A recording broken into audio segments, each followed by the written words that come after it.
Raid Shadow Legends is a game that dynamically has shifted in development since its core concept. It's a game that in the beginning was sort of a meme. A lot of people consider it a cash grab, a short gacha-based RPG of which was over-advertised and gets a lot of attention, try grab some money from gambling addicts, and has since turned into a game that, in my own personal opinion, has gone above and beyond what we all expected it to become and has now arguably become the best gacha game in terms of pure gacha out of every game on the market available. In the years of its progress, I think originally one of the largest complaints in all of Raid Shadow Legends was the fact there wasn't enough content. Now, if we look into the aspect of there not being enough content, this is the same complaint that I had in the game that I played before Raid, Star Wars Galaxy of Heroes. The complaint that I had in that game was essentially there's not enough content to do. I feel like we pay all these money for these heroes and then you can't do anything with the heroes. Now, at the time I was in Star Wars Galaxy of Heroes, I believe this was a problem unique to Star Wars Galaxy of Heroes. In my time in Raid, I was getting frustrated because it's like, look, it's the same thing again. So what does this mean overall in the terms of content? Well, I think gacha games and mobile games in particular have this issue where because they are such heavily monetized games, they have barriers of which you to beat. And I'm not saying that those barriers are something you have to beat with monetization. I'm saying they purposely have walls or hard gaps of content where it is difficult to overcome.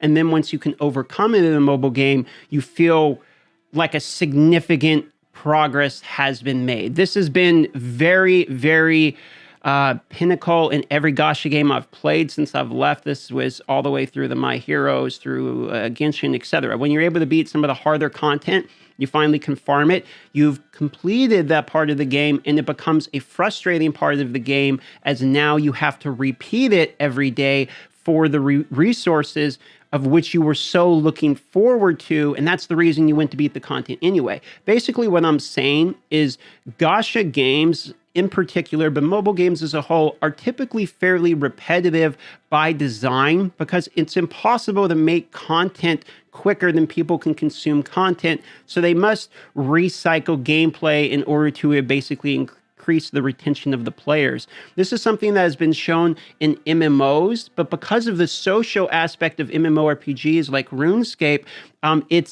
the recycleness of the game isn't so much a point of contention and boredom for people as it is a point of excitement, because when you complete this huge grind, you have something that shows, wow, that guy just completed this insane grind. I have a 99 skill cape in real life. That's the Herblore cape, if you can guess why.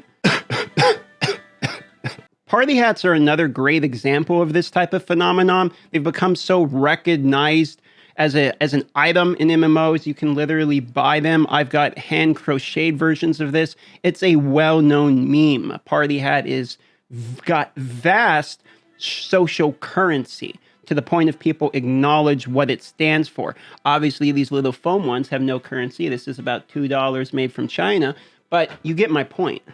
If you're wondering what I'm driving at, it's that in mobile games in particular, it's hard to show how much you've grinded a repetitive thing. There's no point in which you can say, look at my achievement, look at what I've accomplished. I don't have a party hat in Raid. If anything, I have a receipt on Raid that can show how much money I've either spent or time in terms of gear. You can look at the gear in people and maybe argue platinum avatars are it, but the reality is you're not walking around in an open world and people aren't randomly stumbling upon your avatar. They're clicking on the top ranks of platinum and saying, look at this jackoff who spent $100,000.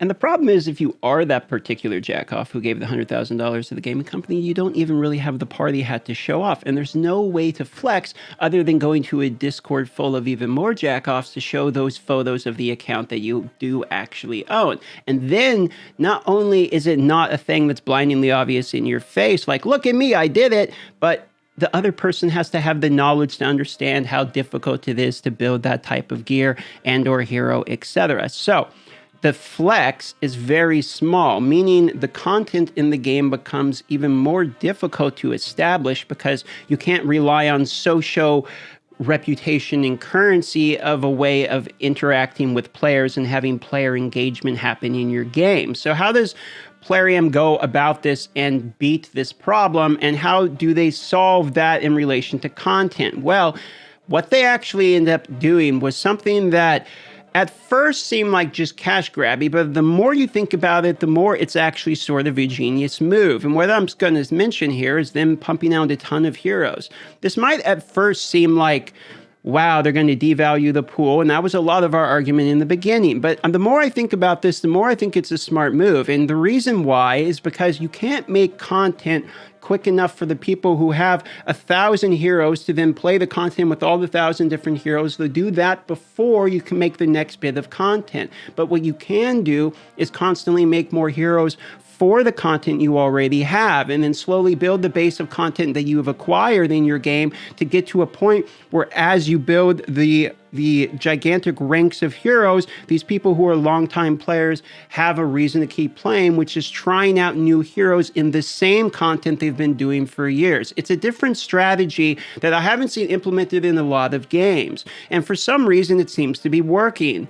The more I think about it, the more I really think it comes down to one thing. What's the common comments you see every time you see YouTubers try different games? It's always that no game can compete with Raid Shadow Legends graphics. And the more I think about this, the less I think I disagree with it. I think this is actually a very correct point. I think that Raid has not only talented artists to the point that they could throw basically any concept at those artists and they could create that concept in a visually appealing way, but they have the ability to do it at a speed and cadence that has been unmatched in the Gacha gaming community. When I was making my second channel, the DM Marvel Future Revolution channel, which is now DM Mobile Gaming, I originally was investing and focusing heavily on Marvel Future Revolution. While I don't regret that because it did give me 25,000 subscribers on that channel and a following of which they're now watching the Awaken Chaos content, I am unfortunately going to use them as an example today of a game that is unable to do what Raid Shadow Legends is able to do. Produce heroes at a rate that matters. It has been a full year, and that game has seen one additional hero come to the game. You could argue that there's been other content, and there has. I will completely agree with that. But the heroes of which you can play have been added by one in the entire time that game has been launched.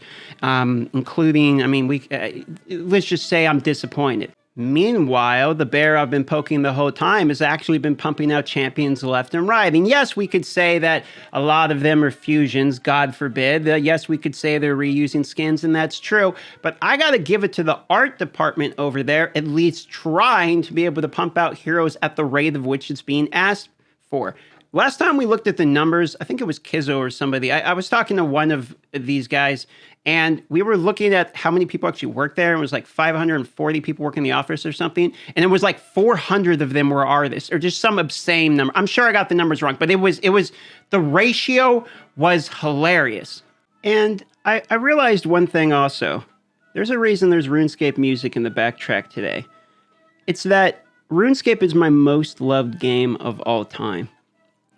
There's only ever been the same amount of skills. Yeah, let's not talk about some of them. But there's only really ever been the same amount of skills.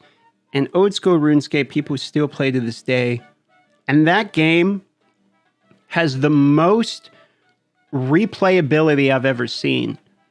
But it's always just cutting the same tree for 13 million experience.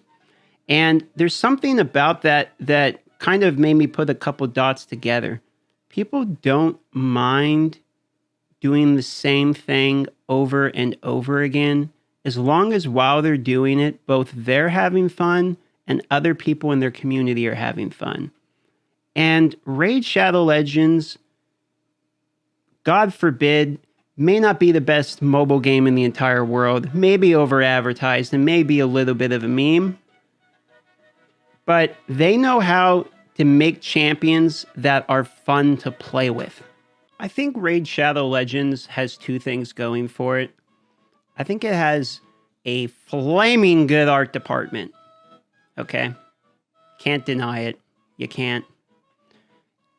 And some of the worst sound engineers I've ever seen in my whole life. That just turn your sound back on for 45 seconds.